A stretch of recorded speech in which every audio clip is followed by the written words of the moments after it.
I I lived in Ohio. There was no phone number for me to call, nobody to visit locally, but I had an address. 266 King Street West, second floor, Toronto, Ontario. M5, for some reason I thought it was an S, V1H8. Okay, alright. I needed to know who the fuck was responsible for what I just saw in that horrible Scooby-Doo episode. God, who knew how many innocent people were exposed to the horrors of the tape? I took out my life savings, $200, and drove all the way to the address using my GPS. My car broke down along the way, so I got a boxcar hobo to push me to a gas station until I was able to refill. I didn't have the money for a hotel, so I slept in the back seat of my 1980 Ford Pinto. Something happened to me during that trip. I was becoming very dazed. I'd packed plenty of sandwiches in my fanny pack, but I was still hungry. I finally made it to the end of my destination, parking my car in front of the building. It felt like some sort of strange dream. The building was empty. No one had occupied the building in years. I pulled back the rusty metal entrance gate, made my way past the empty security booth, and walked up to the second floor. I was disturbed as I entered the waiting room. Instead of floral pictures on the walls, there were just pictures of nutsacks. Something told me this had to be the right location. Hopefully I wasn't going to run into Old Man Jank here. I filled in my name on the registry at the front. I sat down, and after 2 hours I realized nobody was there. So, of course, I went in. Offices of George J.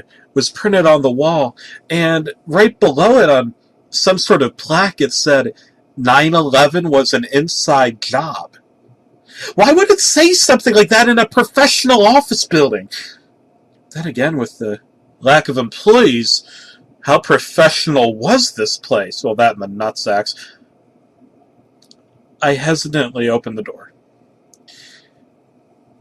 It was pretty surreal seeing the robot receptionist, who was actually just some weird set of metal boxes with a face drawn on stuck to one side. Mr. Jettison is not currently seeing clients. The voice buzzed crackly through an attached microphone. I think it was a man's voice. Somebody's at the door. What door? I'm sorry, that just creeped me out to the point that I had to scream. I marched right on in, disregarding the robot statement. And I threw the VHS tape on the counter. Behind the counter was a grizzled man in his 30s with orange hair and a George Jetson Halloween costume on. At least it looked like a Halloween costume. He started to move around frantically, singing the Jetsons' theme song. Meet George Jetson! He darted into the reception room. Daughter Judy! Picked up a lawn chair. What was he, schizophrenic or something? Jane, his wife. He slammed a lawn chair into the window, breaking the shitty glass of the old building. I was starting to think there was something evil about these tapes. He moved over to where other Hanna-Barbera cartoons were being spliced together. He had a scanner where he undoubtedly scanned his sinister testicles. Ew. The nefarious George J. moved toward me, handed me an ice-cold Mountain Dew, and signaled for me to sit in one of the lawn chairs. I was supposed to sit on Daughter Judy.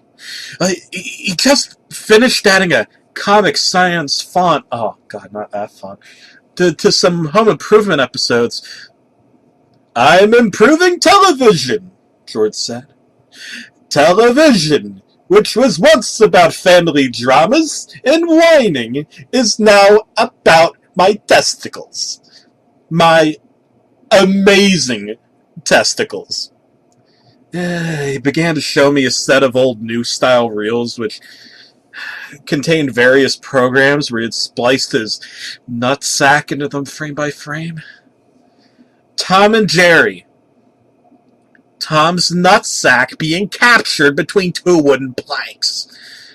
The Storks, they had testicles. Fraggle Rock? Well, let me tell you, I now know what exactly was fraggling in Fraggle Rock, and I'm not talking about pineapples. In the year 2000, my testicles will be being broadcast to over 5 billion homes across the galaxy. I removed George's hand from my shoulder and politely informed him that the year was 2013. He became very sinister now, as though he didn't want to be corrected. I felt my peripheral vision slowly zooming into his face, as though there was a camera zooming into his face, and as if someone was filming it, or I don't know, it's like some sort of video effect. Hey, Super Mario, why don't you fuck off? What's weird is that Super Mario existed, as did Nintendo of America. Why did I just say that?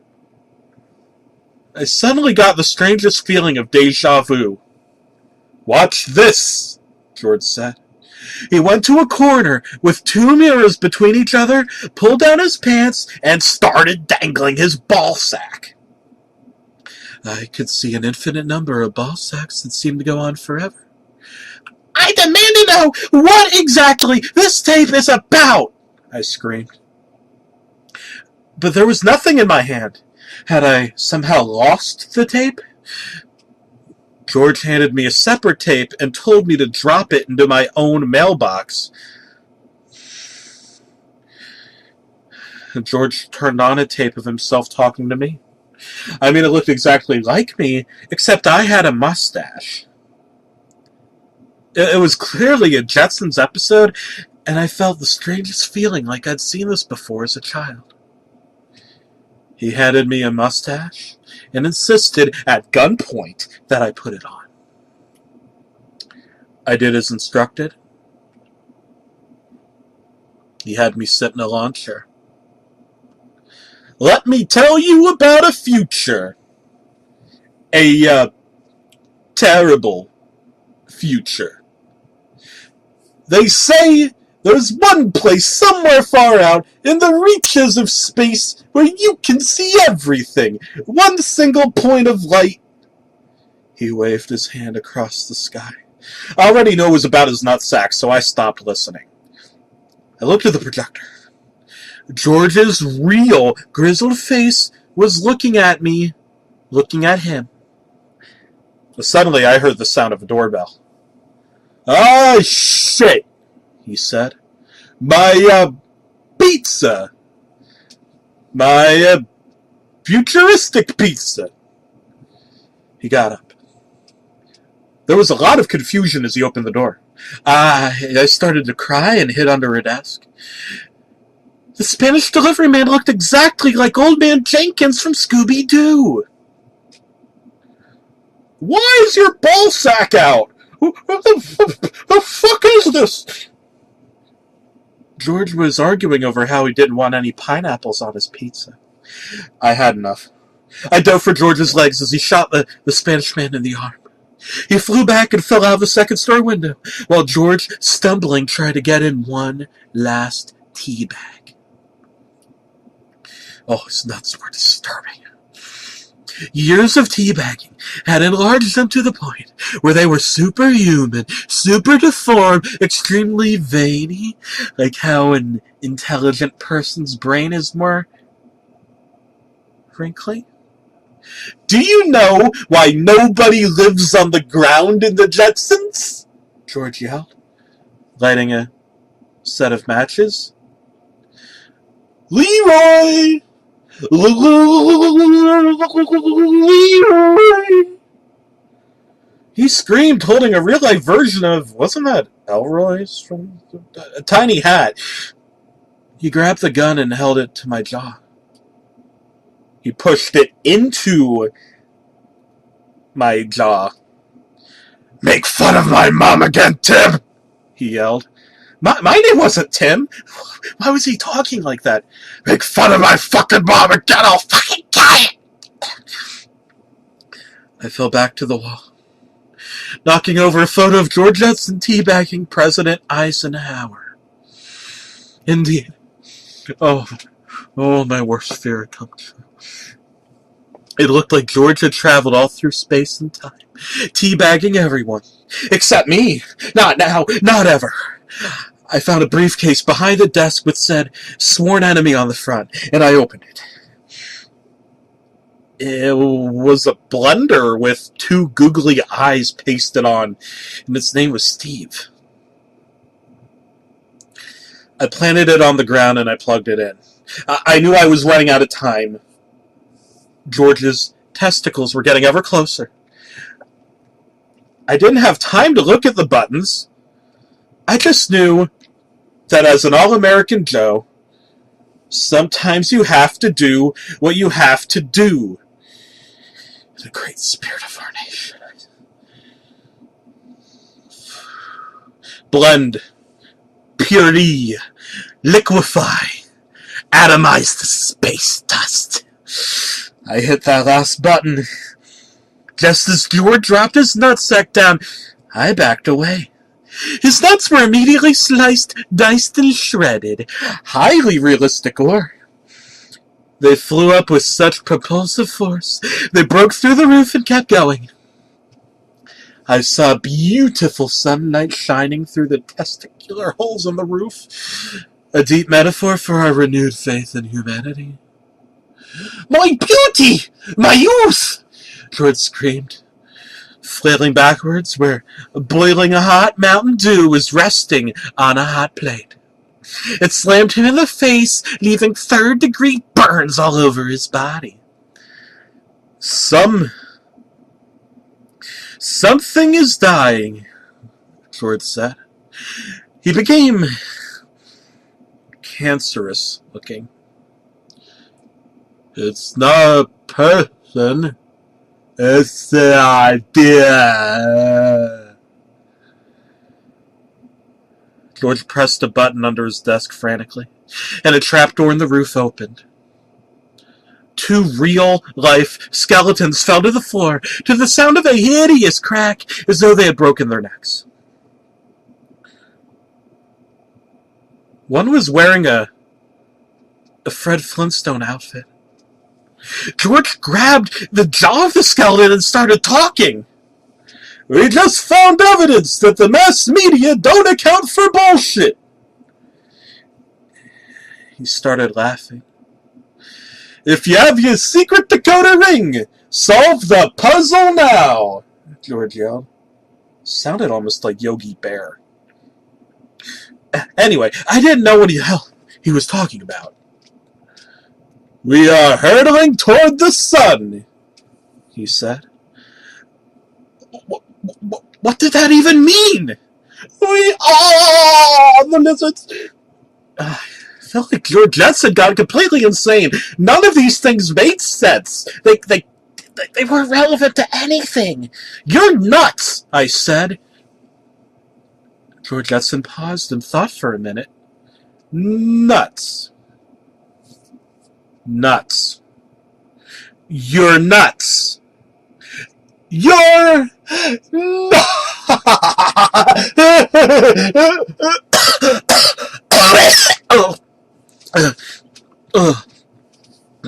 He burst out laughing, maniacally and intensely, as though he's being raped with a chainsaw in slow motion. Blood was dripping from the empty nutbags that used to contain his manhood. He started singing the theme song to Friends as he threw slices of pizza at me. I ran away as quickly as I could, slurping the ice-cold Mountain Dew for precious calories of energy. He chased me into a room where a horrifying thousands of pairs of prosthetic testicles were. It was like the Chronicles of Narnia, except trees. There was row after row of testicle. I felt the testicles rubbing all over my body as I screamed in horror. When I reached the end, I was outside, and George Jetson was stealing my car.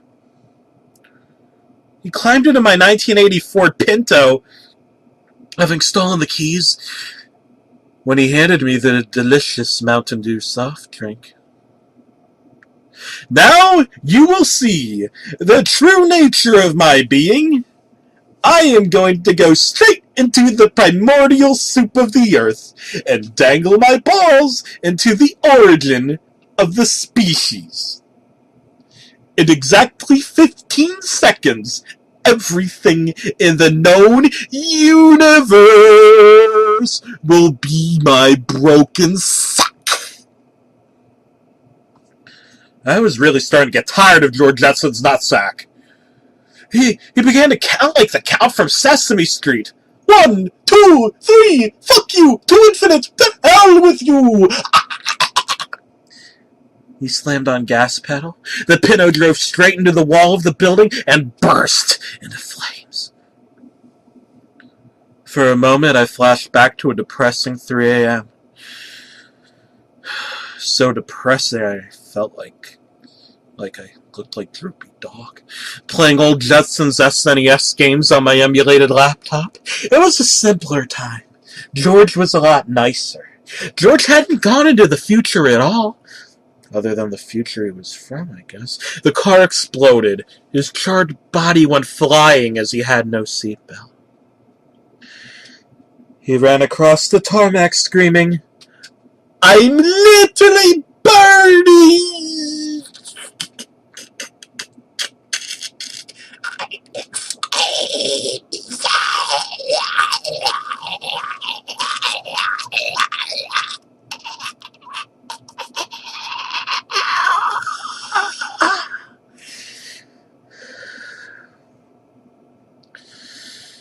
I considered pouring some Mountain Dew to reduce the intensity of the flames, but decided that the Mountain Dew was too precious to waste even a drop. George lay on the floor, charred, nearly dead. "The future," George said, shivering cold, trying to teabag with nothing left to teabag with. He didn't look like George Jetson anymore. He looked like someone familiar. I held his cold, partially naked, shivering body like a little fetal child as he confided to me. "I have so many ideas," George said. "All those ideas at once." He held Leroy Elroy's hat, stroking it. The VHS tapes lay all over the exploded building, never to be seen. It was as though fire would now be in those tapes somehow. "I can't win," he said. "Much like my mammoth testicles, they suffocated me. I became drunk with power and delicious Mountain Dew. When you want to do everything, you can't do anything. So I destroy everything. And that's why everything I create falls apart. The heads become voids." The fire had spread across the parking lot. "Now I'm broken, Adolf.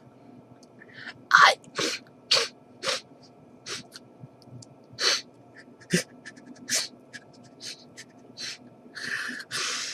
guessed. He coughed and a tear dripped down his eye.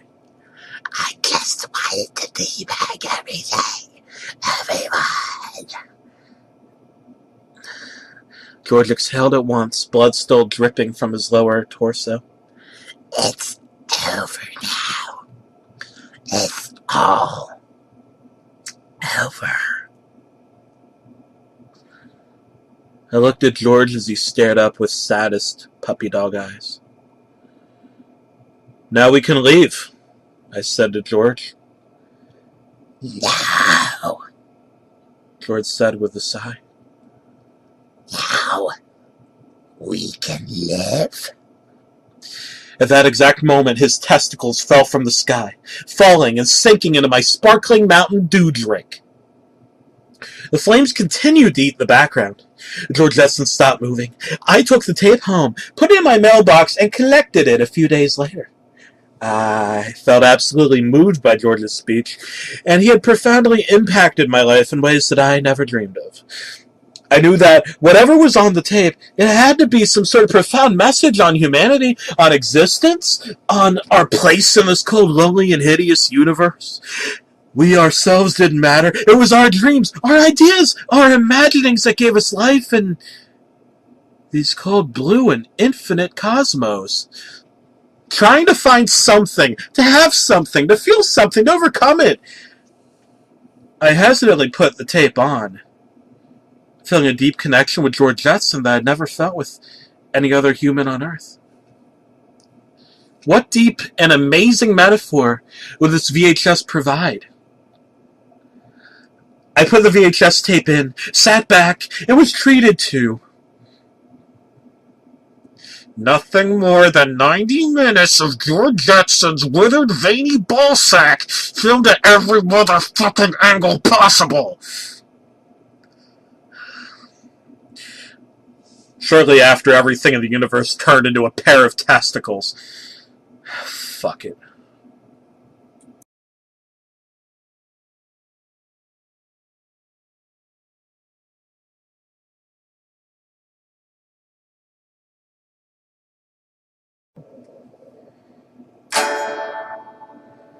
Her Majesty's a pretty nice girl, but she doesn't have a lot to say. Her Majesty's a pretty nice girl, but she changes from day to day. I want to tell her that I love her a lot, but I gotta get a belly full of wine. Her Majesty's a pretty nice girl, someday I'm gonna make her mine.